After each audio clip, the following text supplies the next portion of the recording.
Hello everyone. Well, let's continue our look at Universal crossovers with House of Dracula. Alright. Count Dracula greets the castle's owner, Dr. Franz Edelman. The Count, who introduces himself as Baron Lados, explains that he has come to Visaria to find a cure for his vampirism. Dr. Edelman agrees to help.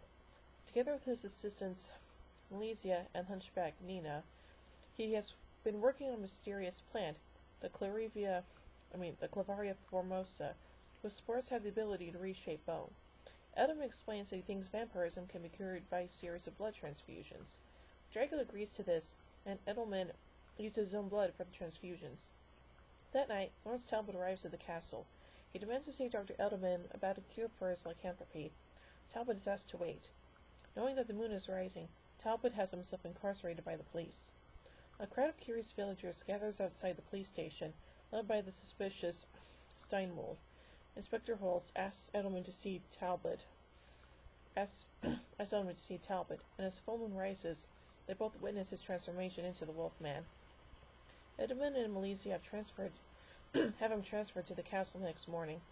Edelman tells him that he believes Talbot's transformations are not triggered by the moonlight, but by pressure on the brain. He believes he can relieve the pressure, but Talbot must wait for him to gather more mold from his spores. Despondent by the thought of becoming the Wolfman again, Talbot says he wants to kill himself and jumps into the ocean. He ends up in a cave below the castle. Yeesh. Edelman searches for him and finds that Talbot has survived the fall, but has turned into the Wolfman. The Wolfman attacks, but suddenly returns to his human form. In the cave, they find the catatonic Frankenstein monster, still clutching the skeleton of Dr. Neiman. Humidity in the cave is perfect for propagating the Clavaria formosa, and a natural tunnel in the cave connects to the basement of the castle. Dr. Edelman takes the monster back to his lab, but considers it too dangerous to revive him. Gee, you think? The Count tries to seduce Malaysia and make her vampire, but Malaysia wards him off with a cross. Edelman interrupts to explain that he has found strange antibodies in the Count's blood, requiring another transfusion. Nina begins shadowing Malaysia, who is weakened by Dracula's presence. Nina notices that the Count casts no reflection in a mirror. She warns Edelman of the vampire's danger to Malaysia. Edelman prepares a transfusion that will destroy the vampire. Yay! During the procedure, Dracula uses his hypnotic powers to put Edelman and Nina to sleep. He then reverses the flow of the transfusion, sending his own blood in the doctor's veins. Uh-oh. When they wake, Dracula is carrying Malaysia away. They revive Talbot and force Dracula away with a cross. Dracula returns to his coffin as the sun is beginning to rise. Edelman follows him and drags the coffin open into the sunlight, destroying Dracula. Edelman begins to react to Dracula's blood and becomes evil. He no longer casts a reflection in a mirror. Falling unconscious, he sees strange visions of himself performing unspeakable acts. When he awakens, his face is changed to reflect his evil nature just like in his vision, and he returns to his normal self. Edelman performs the operation on Talbot. Afterwards, he transforms again into his evil self and brutally murders his gardener. When the townspeople discover the body, they chase Edelman, believing him to be Talbot. They follow him to the castle, where Holtz and Steinmull interrogate Talbot and Edelman.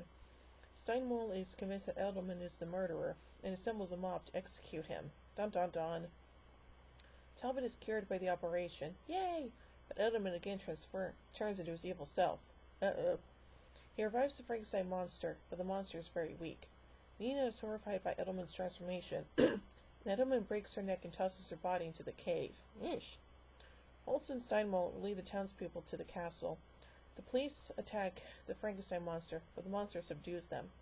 Edelman kills Holtz via accidental electrocution. Talbot shoots Edelman dead. Talbot traps the Frankenstein monster under the fallen shelving. A fire breaks out, and townspeople flee the burning castle. The burning roof collapses on the Frankenstein monster. Eesh, well, that's kind of dark, isn't it? Anyway, let's look at some production elements of this movie. The working titles for the film were Dracula vs. the Wolfman, or The Wolfman vs. Dracula.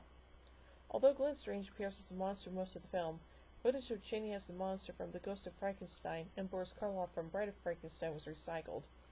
Karloff appears in dream sequence, while Chaney, as well as his double Eddie Parker, are seen in footage in a fire scene. Interesting. Strange recounts that scene with the monster stuck in quicksand was particularly arduous for him. On top of 3 hours of getting into makeup, Strange spent the rest of the day buried in cold sand, including during the lunch break, and was so cold by mid-afternoon that he could barely feel his legs.